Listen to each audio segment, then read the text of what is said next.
Hello guys! Ang niluto ko ngayon ay sinigang na pampano. So after namin mag-lechon last week, surprise birthday sa asawa ko. Ayan, naunga na ako sa baboy. So naisipan kong sinigang sa pampano. So ito nilagay ko lang is mga spinach. Nagisa ko ng bawang, sibuyas, kamatis. And then, ilagay ko na yung pampano. So, ayan, pinapakulo ko muna siya para mainit na mainit. Tsaka masarap. Nilagyan ko na rin siya ng Knorr seasoning na pangsigang. So, ito naman, scramble egg with kamatis, sibuyas, bawang. Yung mga natural na sangkap lang. So, scramble egg kasi may vitamins siya.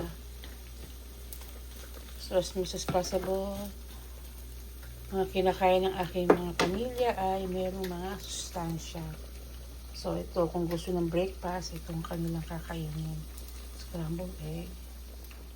Ito naman, pwedeng hapunan na tanghalian kasi papasok ako sa work. Kaya, bago ko umalis, nagluluto ako ng pagkain.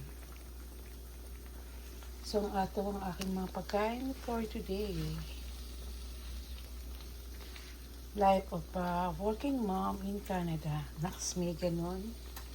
Ipapasok pa ako kasi ng Tapos after nito, ilalabas ko pa yung aso ko, iwawak ko pa siya. So, hayaan ko muna siyang kumulo, tapos maya-maya papatayin ko na siya. So, yun lang guys, ang aking vlog for today.